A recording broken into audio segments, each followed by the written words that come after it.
Hi, welcome back to the Jack and Glenn channel. I'm Jackie. And I'm my husband, Glenn. He's my husband, Glenn. And before we get started, make sure you hit the subscribe button and bell notification so you miss any of our reviews. Tonight we're reviewing Married at First Sight, Season 17. Denver, they still on their honeymoon. Yep, still on their honeymoon.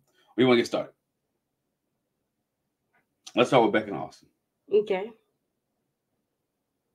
Well, see the scene open up. We find Becca and Austin. They're still laying in bed with each other. She's joking with him about their relationship, saying this that A and B News or B and A News, either one of those type of news channels that she came in there and talking about. And you can see how that Becca and Austin are building their chemistry throughout their honeymoon. And they enjoying each other's company. They enjoying each other's aura, as people would say. But they're really embracing each other. A lot of the conversation that they have is that throughout the episode, they have a really good foundation. You know, they got they're getting along really well, having the snuggling, the cuddling, the smooching, and all like that. But when they talk to the other couples, in the group settings, like they had a couple of group settings out on the boat, and then they had a group setting with just the girls and the guys. They tend to want it because everything's going so well for them. Austin more so kind of downplayed it. And when Becca talked with the girls, she was like, "Yeah, we got all of this going on, and it's cool, but we haven't had really serious, deep conversations." So in a way, to me, they both kind of downplayed how good it was going. Him more so than her. He said that when they got back together, that he didn't want to make the guys feel bad because it was going so well with them. And her thing was, don't extinguish your light just to make somebody else's shine. Why would you do that? But I think it made sense why he said he did it. Because in that space, it was like, they got their issues and they got this, and I really don't have any complaints. So, but I agree with her though. I mean, if mine's going well for me, it's going well for me. Right now, we're doing well. Right now on the honeymoon, we're straight. So I'm going to tell everybody, right now we're doing good. We don't have any issues. We don't have any problems. You're not saying there won't be none down the road. But while we're on this honeymoon, while we're in paradise, I'm not going to downplay what we have. I mean, what we have is good. And again, downplaying what you have is kind of downplaying her. And I see where she was coming from. Like, don't downplay me. We're good for their own for their self-esteem. Mm-hmm. But they both said they feel safe with each other. Let's see. They're looking forward to what real life will be like when they get off the honeymoon. It really wasn't a whole lot with them. Everything's going really good with them. Neither one of them has any complaints. But they're excited to go forward in this, and they even try to help the other couples out. Becca did, encouraging them to be open to possibilities and that sort of thing. Yeah, she really helped clear out when it was talking about the with her and Cameron, and when the girls were together, giving her some advice, as you mentioned, about how to handle Cameron and showing more affection to him, and trying to put an arm around him, trying to hold his hand, put his hand on the knee.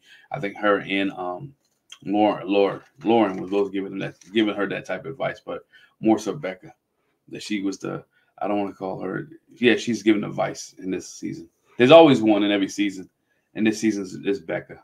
Mm-hmm. So when they tried to go on the first boat trip, they got rained out, and so the couples had some time to sit down and kind of eat together and ask some questions, and they did some question cards. That was Becca's suggestion.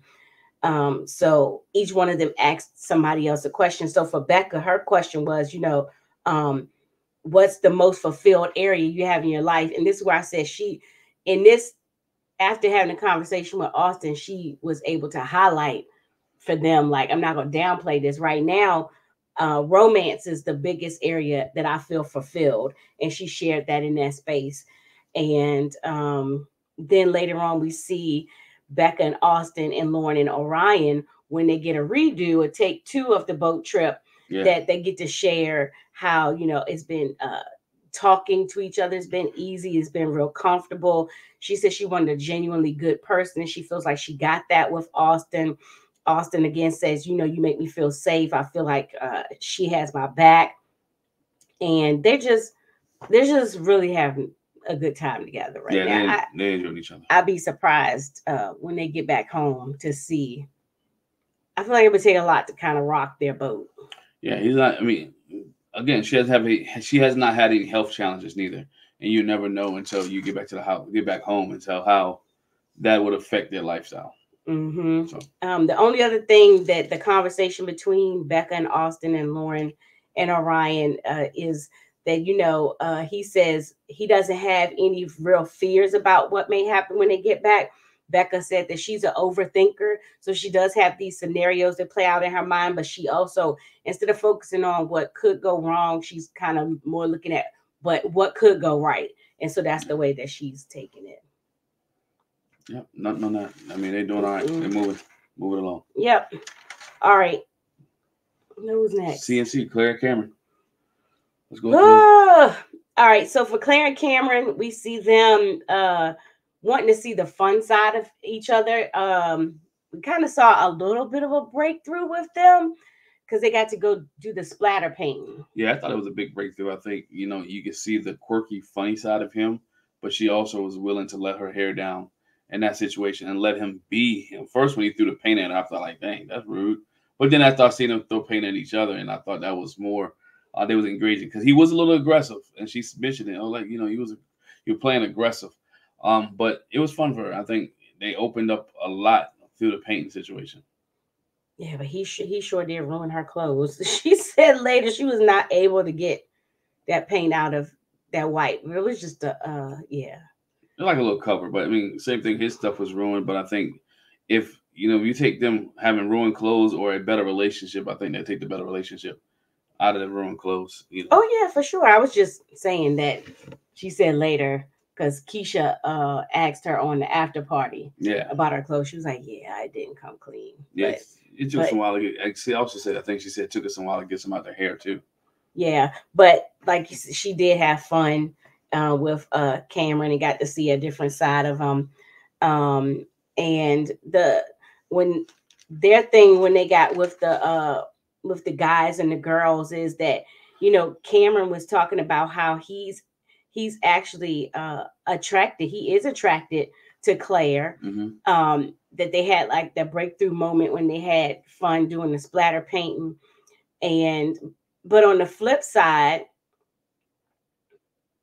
Claire shared with the girls was like, y'all are having more physical connection than I am. Can you give me some advice or whatever?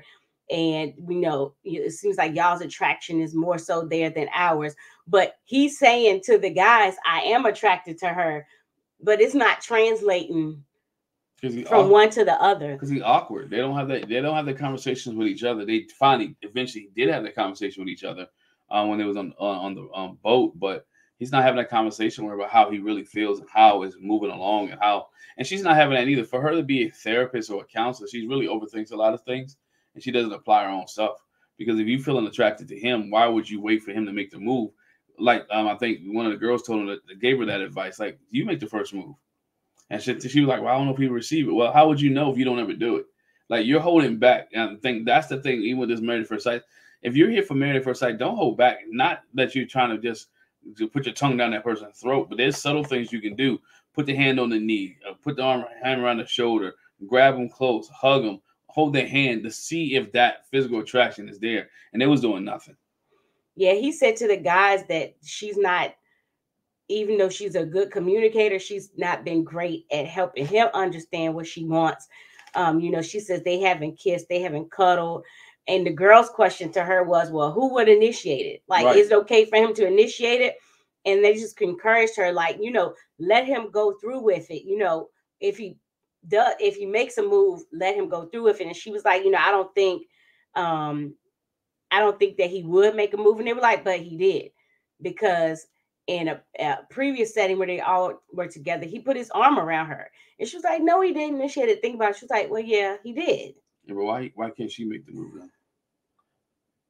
It was talking about him making a move. Like, if you feel that way about him, you make a move. Like, you put your arm around him, you hold his hand, you hold his knee. That would, to me as a guy, that would make me feel more comfortable to make my move when she would initiate it. Not that, yeah, if I'm feeling some kind of way, yeah, I could. But if she initiated, that would bring his walls down tremendously. Yeah, but I feel like she's not going to initiate it because she don't really feel like they're not on the same page when it comes to if they're attracted to each other. But she said that before, and he was like, "What? Yeah, like we're not on the same page when it comes to attraction, right?" And he was like, "Yeah, sure," but he was. So again, that's him. there's nothing He should wrong have with her stepped up. making. Yeah. I mean, he should have stepped up and said something then. When you say how you feel. I mean, in that instance, I mean, it's not right because you have a short window, right? We see this with Jasmine and Michael. You can't wait 4 weeks and realize, oh, I actually like him, or Eris and Jasmine. You got to be able to. This kind of accelerated, so you want to jump on this as quick as possible. Mm-hmm. And the more you wait, the longer it is, and understand your spouse or your mate, their feelings, and accelerate it yourself. So. Mm-hmm. So they said, just to having the fun moments kind of takes the pressure off of each other. So they like being in that space. And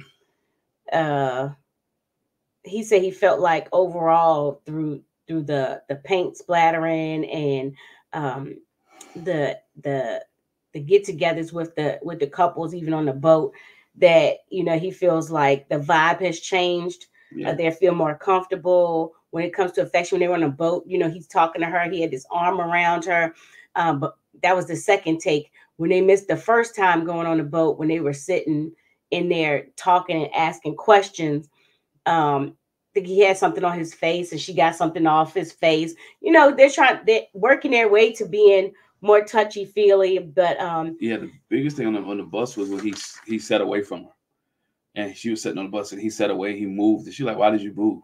Yeah, in between. So when they missed the first boat outing because it was raining, they opted to go to sleep on the bus, right. And he did. He moved seats, and he made it like, "Oh, I just wanted to stretch out some more." She was like, "Oh, you could have still sat beside me and stretched your legs out." And he was like, "Well," kind of like, "Well, I didn't know if it was okay. Oh, I didn't know I could have this pillow." Like he kind of leaned on her, and she was like, "Yeah." He said, "I made the wrong assumption then." So they just got to get on the same page when it comes to how they feel about each other. So the only other thing I want to share with them is when they did have the question cards in between. Cameron's question was like, "What's your biggest pet peeve?" He said, "If I go in a grocery store and they don't have a self-checkout, like I'm leaving. I don't have time to wait in line which is kind of a signal about, okay, so he's not really a patient person. Yeah. So it makes me wonder how long would he be waiting for the physical to come into play. But also made me think too, like, dog, sometimes you waiting at the self-checkout just as long as you waiting at the regular checkout. Depends on what store you go to. Just some self-checkout lines alone. Mm-hmm. But the patience thing is key. He does. You can tell he doesn't have patience, and he already assumes a lot of stuff.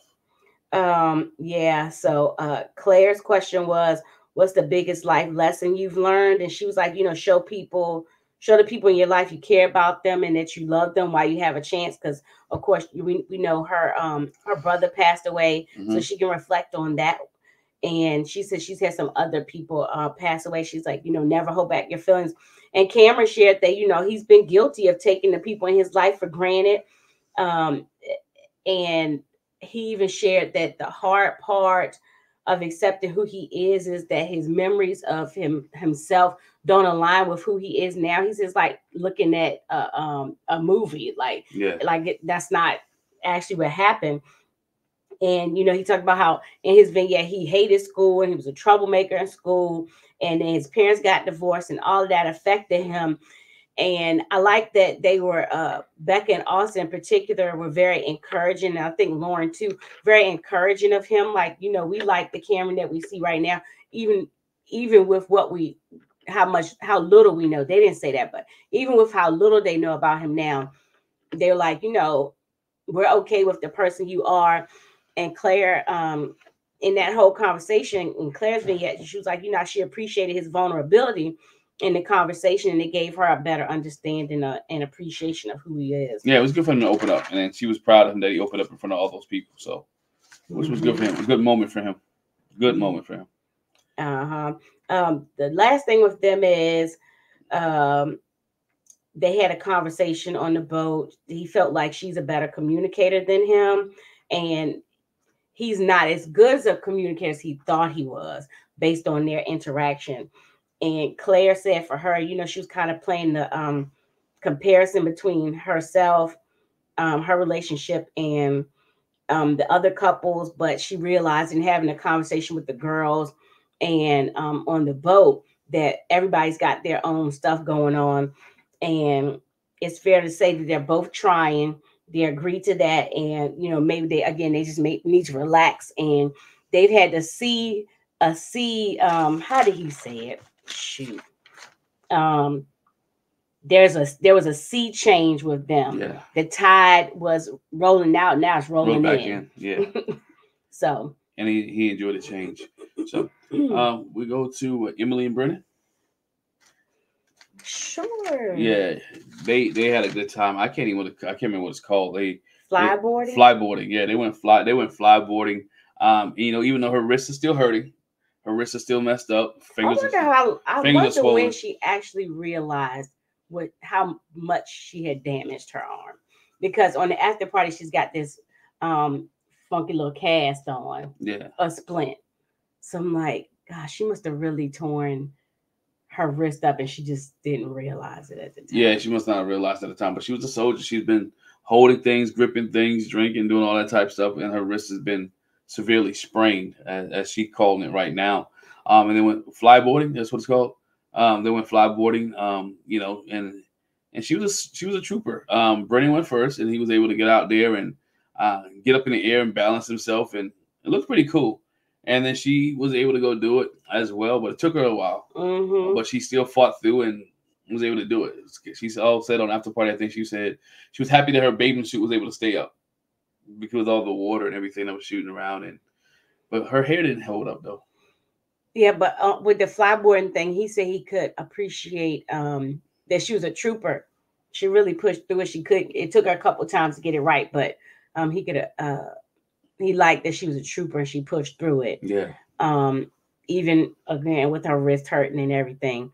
But yeah. So all that water didn't really help her hair. That was a thing with Emily through the episode, as when they went to, it was really noticeable. So they did the flyboarding, and then when they went to try to do when they had the girls got together, when the guys were chatting, she mentioned her hair was starting to she said, I got these dreads. I laughed because Lauren's face was like, they're not dreads. First of all, we don't call it that no more. It's just locks. It's locks. But she joked about it then. And then when they went on to go to the first take to try to go for the bus, she talked about, go for the boat. She talked about how her hair was messed up. And then Cameron was like, oh my gosh. It's like, is there a bird in there? There's a nest in there. It's matted up somewhat bad. Yeah, it was pretty bad. It was pretty bad. Which like, how did it get that way? Like, just off the flyboarding, I was like, man, that's weird. She hasn't been combing her hair. She must not have been. I don't know what kind of way. I still couldn't really tell when long story short, they finally found a professional to come help her with her hair, which I'm not sure how professional he was. He had no scissors. He brought no tools. The way he was taking it out, it kind of looked like tape ends to me. That her hair, and like he was just cutting her hair, was terrible. Yeah, it looked like she had some extensions. She definitely had extensions, but was it taped in or what kind of way? He just didn't take it out right. Nah, and on after party, she mentioned that he didn't even have any scissors or tools. They had to find some little scissors, like sewing type scissors, to come get it out. So he's the hairdresser or hairstylist for this resort and didn't have any equipment. And he was Spanish speaking, so he couldn't speak any English. But Lauren should have helped her out. I guess she couldn't really tell him what to do. And as he took him out, you could see him cutting her hair. I was like, oh my gosh, it looked like it was just ripping.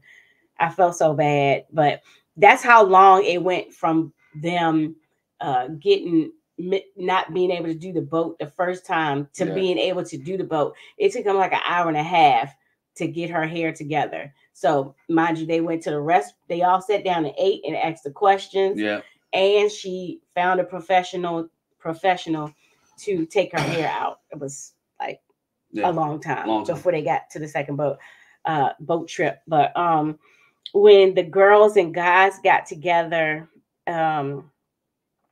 Emily, they did talk to her about oh, you wanted to have sex on your honeymoon. How's that working out? She was like, well, I actually said, oh, and then, oh, but you haven't been in a serious relationship. And Claire was like, yeah, let's talk about that. How was it going from like for real single, never having a serious relationship to being married? And she was like, I feel like I've made the transition very good. Yeah. It, you know, it just has flowed to me. And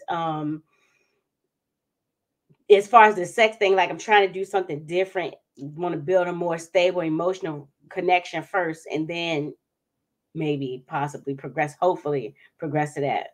Yeah, we'll talk about her sex thing later because she said she had gotten it in early as well. Prior to she has more. She said that on the after party. She didn't say it on the show. On the after party, right? But we'll get there when we get to Lauren and Orion. But let's see. I do want to talk about the questions that they had when they all sat to dinner between the two boat trips. So Emily's question was, what are you curious about that you haven't explored yet? And she was like, being in love. That's what I'm curious about. And hopefully getting to that point in this process, you know, I'm curious about, you know, what it'd be like being in love. And then when they go out on the boat the second time, we see Emily and Brennan, you know, at one point, all the couples have their own little space, except for Becca and Austin and Lauren and Orion. They kind of had theirs together. Yeah, but together. Emily and Brennan had their space apart. And she's like, you know, she loved that. He was supportive. And he said she had a good, positive outlook, even though I know it was hard for you with your hair being messed up and even when he was taking it out. But I feel like, you know, you took it in stride. And you still did it with a smile on your face, and yeah, he felt helpless. He was like kept seeing what was going on. He was helpless, but he like I'm just here for support. I'm just here for support. On the bus on the way to the boat, he jokingly was like, you know, I was responsible for anesthesia. Yeah. While she went under. And their conversation on the boat too was like, you know, he's like, I have I've gotten a best friend out of this. I wouldn't want to do this with anyone else. You know, I have a real tight circle of friends and a trust circle. And you're getting close to being in that circle or earning my trust. And she was like, oh, okay, so I'm not in the inner circle, I'm in the outer circle. The only thing I could think about was Meet the Fockers. And that's where, you know, Robert De Niro movie and Ben Stiller, when they talking about the trust circle. Mm-hmm. You know, you're in my trust circle. And that's all I could think about when he was talking about this. Like, I wouldn't expect her to be in that circle. You only known each other for 5 days, right? I would, you know, so I don't see why she was so offended. I didn't really get that she was so offended, but she was sarcastic. Yes. A little sarcastic when it came to. She expected to be closer. Oh, you think I can get in the circle? She expected in 5 days. She expected to be, you know, we married and expected to be inside. I don't know you yet. It's still like you're still stranger danger. In this point, in this situation. So, I mean, I get what he's saying, and I understand that. We're going to get you to the trust circle. And ideally, you will be in the trust circle. Right now, you're not there yet. Right. You can't get in just because we married at this point. Right. Traditional marriage, yes. Married at first sight marriage, no. Mm-hmm. So that's really it with Emily and Brennan. So for the second week, a little bit of train wreck for the second week, Lauren and Orion. They make up. She shares that she has slept away from Orion, you know, that she was sleeping, I guess she said upstairs. Yeah, she said upstairs.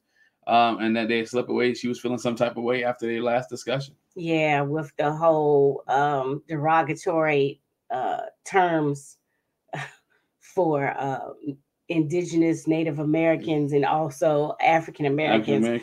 And his response to it, you know, they had a little heated fellowship, and so she slept away. But she said, then I came back and got into bed with him before he realized I was gone. So that leads me to think that she probably started in the bed, that she got out and she came back. but they talked about the fact that, you know, nothing she said was out of malice.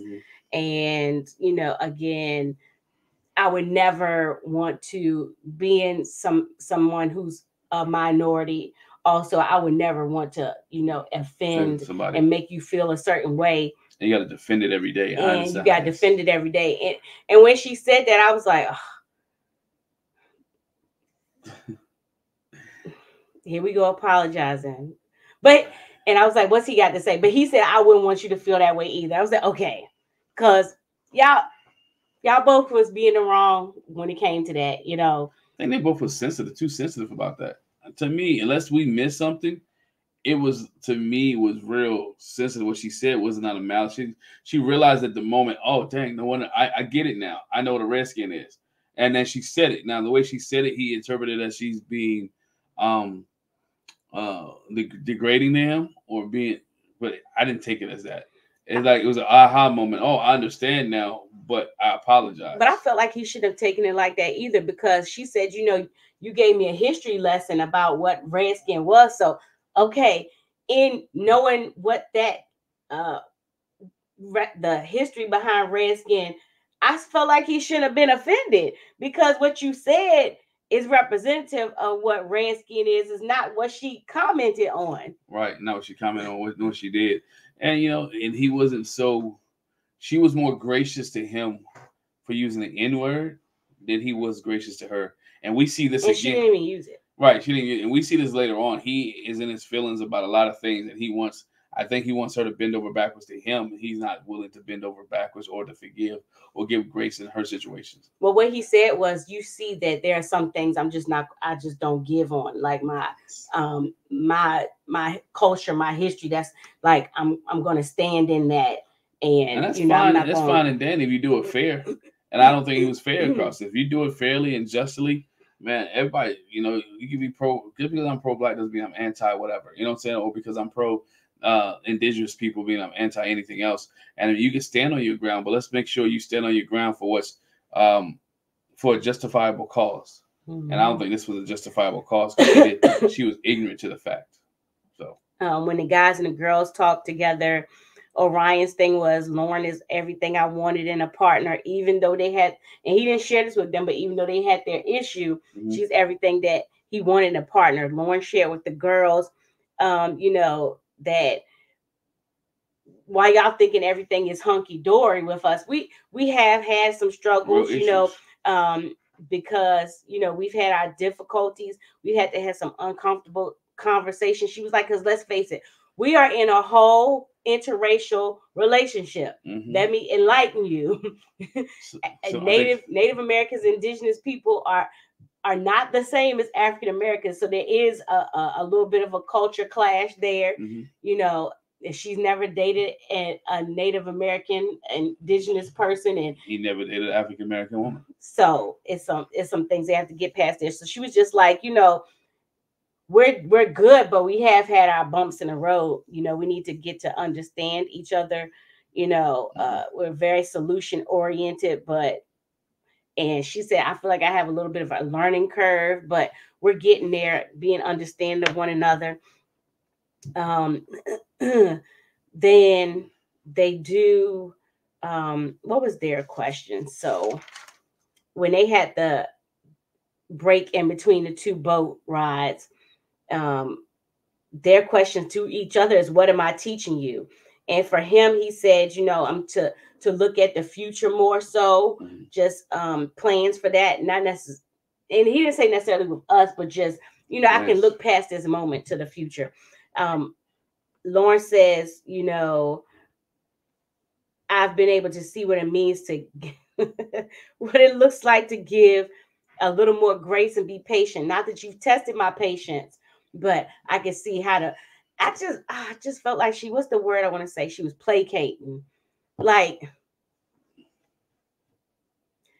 she's trying. I call it trying. She's trying, but I feel like to appease and to keep peace. As per usual. I mean, that's what she's trying. That's what she's not trying to her, do. But I'm just as per usual. She's on this. I'm trying to do the right thing. I'm trying to see it from his side, of his perspective, and I want to be able to while we're in this honeymoon, we're gonna have different conversations and different difficult discussions, but I still want to be able to be peaceful. And she says that later on, like, we'll kind of both have strong wills and we both like resolutions. And so we're gonna talk a thing or be in a thing or discuss a thing until we get a resolution. And so that's the way they handle theirs. So a resolution is solved or it's given. Yeah, but I still feel like I see her she's bending a whole lot more, and he actually has been testing her patience. Mm-hmm. She just didn't want to say it there. You have tested my patience, like, really, dude. Yeah. Not you getting upset over the Redskin comment, but I absolutely didn't get upset over the N-word comment. Right. And then even later, again, that conversation's like, oh, okay, wow.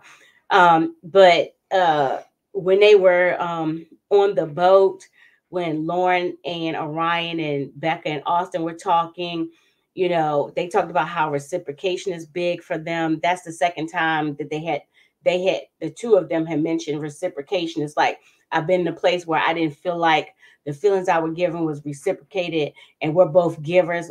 We've heard them say that a couple of times. Yes. We're both givers. He says it again later too about something else, but you know, and so the reciprocation is adding to the quickness that they're getting to their feelings, how they're feeling about each other. Is the conversation they had with Becca and Austin. And then also Lauren shared that, okay, how's it going to be like when we get back to reality, real life, and have to live outside the honeymoon? She said, like, Becca, she's an overthinker, so she's trying not to overthink and consider what possibilities could lead to them venturing into the D word. Like, she's trying not to focus there. And so then the last scene we see is them having dinner together. Well, let me go back a little bit. Talk about how they had a great day. They spent time together. She went and gotten some ice cream. Yeah, that's what I was going to say. Yeah, go ahead. She remembered that he liked the mint chocolate ice cream. Oh, you remember? She was like, I pay attention. I pay attention. And it was great when they conversed about how they had made progress and how they overcame their day from that tough discussion the night before, and her not sleeping in her room and all the other things that they overcame, to the point where she still was willing to get him some mint ice cream, which is his favorite. So they discussed that. Mm-hmm. And she could appreciate the fact that when they had their conversation, that he did extend some grace to her and was like, you know, I'm not upset with you. I'm not going to stay upset with you when it comes to that. And she said, because she tends to bask in shame and guilt. Mm-hmm. And so that he kind of, you know, I don't want to say let her off the hook, but extended some grace to her. Yeah. And I'm going to say slight. Extended some grace to her that, you know, it's like she felt okay about it. But then, like I said, the last scene with them when they have dinner together, yeah, good, nice dinner. You see the rose petals make their appearance once again, and they was cute. She's in a nice little short dress, and he's got his, you know, man bun on, and they're having dinner and they're discussing. She was like, basically what she said, I'm feeling you today. I'm really feeling you, and that sexual energy is coming and rising up. And yeah, they had a lot of fun dancing on the boat. And I've been imagining most of the day what it would be like to have you. We had skin to skin contact, and you know, I really liked touching you, and you know, I feel like, you know, for us to get to that place of sex, it had to be organic. I feel like we're getting there, you know, with the skin to skin contact. Oh, I can see it starting. I can see it starting like you giving me fellatio. You know, and this is where he said again that, well, yeah, because I'm a giver. Yeah. And he likes to he's using giver in all kinds of different ways throughout this episode. He should say pleaser. Huh? He's a pleaser. No, he said. I know he said giver, but I'm saying to change the words. Pleaser. How do you feel about sex toys? He was like, well, I have a little collection of my own. I don't have a red room, but I have a collection of my own. And she was like, well, can we have a red room? Right. And I was like, these jokes is out of control. Let me just share this. So we were watching this while preparing Thanksgiving food. Okay. And so our daughter was watching with us, and we absolutely 19-year-old daughter. I mean, she's 19. Yeah. But she was like, you know, I hear this enough on the college campus. I kind of just don't want to hear this right now. So yeah, I'm gonna excuse myself. Yeah, she just she didn't want to hear it in front of her parents. I don't know. Well, no, she was like, because a lot of the college kids, I mean, gosh, we were in college before. That there do be a lot of the topic of conversation. Yeah. And then they have this whole other little it's not a social media thing, but a way they have communicate. And it'd be a whole lot of that too. Who's coming to my room? You know, I feel like being cuddled. Who wants to? So she was like, I'm on break. I'm on break from that too. But she was quite uncomfortable.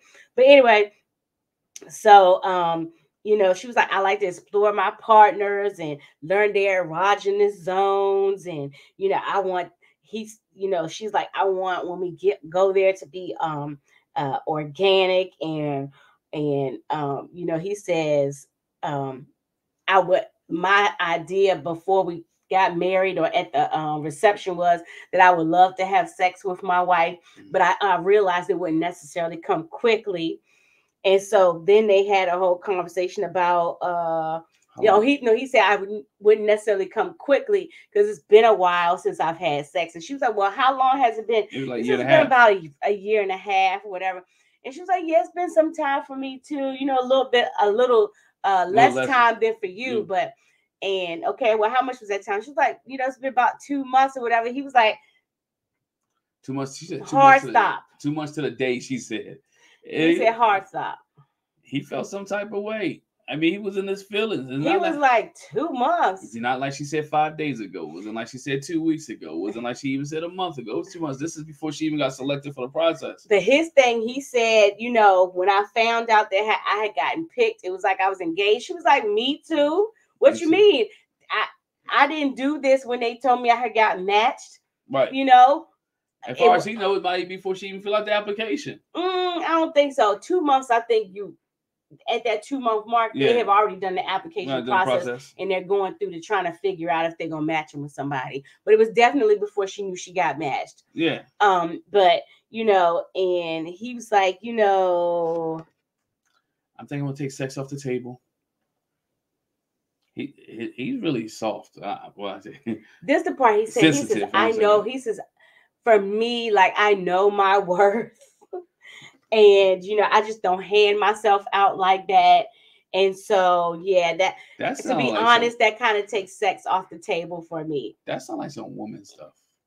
I don't see too many guys who say that. There's not too many men who use the phrase. What? That don't mean it's a. I'm not saying that. I'm not saying they don't feel that way. I'm not saying it's just that they don't use that phrase. Maybe they should. Maybe they should. Maybe they should. Maybe he should. I don't know. Is he wrong for feeling that way? In my opinion, I think he is wrong because again, it's kind of shaming her for being where she's at and what she was doing prior to the relationship. I'm glad he didn't get matched with Emily because he would really have a struggle with the fact that she did the same thing. In a serious relationship, but you do be having sex like the heck. You just be handing. Like he said, I don't just be handing myself out. And which is good for him, and which is great for him. Great for being celibate, great for being ways that, but don't shame this woman for doing what she did. And I think that's what he was. He's shaming her. He didn't say, oh, they gotta understand. He made her feel bad by the fact that she had sex 2 months ago. Yeah, because he took it off the table, and she was like, okay. Okay. So you denying what's next since sex is done. Right. They had this whole conversation leading up to this because he was about to get something that night. It was going in that direction. She was about to get something too. It was going in a great direction, and it just halted because of the fact that she had slept with somebody else 2 months earlier. What if she said, "Oh, you slept with somebody a year ago? Dang, what's wrong with you?"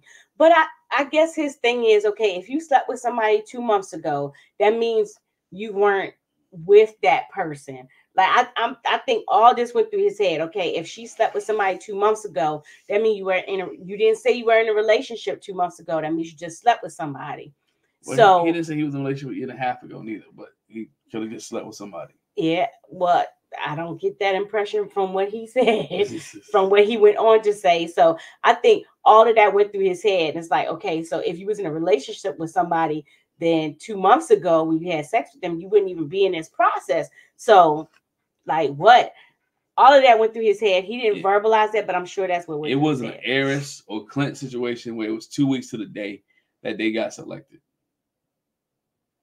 That to me, not even got so when they got told that you're gonna get married in 2 weeks. In 2 weeks, and Eris had sex the night before, and Clint was like, "Yeah, I was right with you, dog. I had the night before." So it's like, what are you doing here to shame this woman?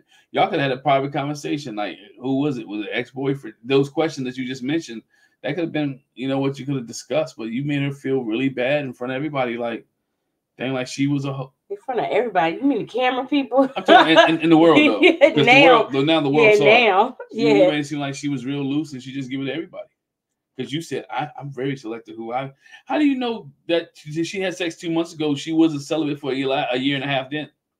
That she ended her celibacy 2 months prior to you. Again, but he's probably still thinking, okay, so you might have ended your celibacy, but you just gave it to somebody, because if it was somebody of importance that you was in a relationship in, then you wouldn't be in the married at first sight process. Yeah, but it could have broke it off. That's what he's trying to say. And I'm not saying he's right. I'm just saying, I'm sure this is what went through his head when he was saying that. It was like, ugh. Yeah. Well, he ain't got to worry about. He basically was like, I don't sleep around. That's what he said. Hey, each his own. I'm not telling him to go sleep around, but I'm telling him to be more respectful to the person that you're dealing with and that you're talking to, and don't put yourself on a pedestal that you're better than her because she slept with somebody 2 months ago and you slept with somebody a year and a half ago. Right. The fact is that you both slept with somebody. Mm-hmm. And we call it what it is. You both fornicated. Just if you want to look at it, you put it in that perspective, y'all both on the same level. So don't judge her for where she's at. So that's what I say. So again, we'll see what happens. They had a train wreck again this episode, and it don't look like the next one's gonna be any better. Does not look like it's gonna be any better. Y'all let us know what you think. Leave a comment in the comment section below. Give us your thoughts on Aaron and Lauren. Give us your thoughts on Becca. Orion. Give us your thoughts on Becca and Austin. Give us your thoughts on Cameron and Claire, and let us know what you think about who did I miss? Oh, Emily and Brennan. Mm-hmm. So hit the comment, hit the bell notification, hit the bell, hit the thumbs up, leave a comment section below. I enjoyed you. Appreciate you guys. Thanks for rocking with us. And we'll talk to you soon. Bye. Bye.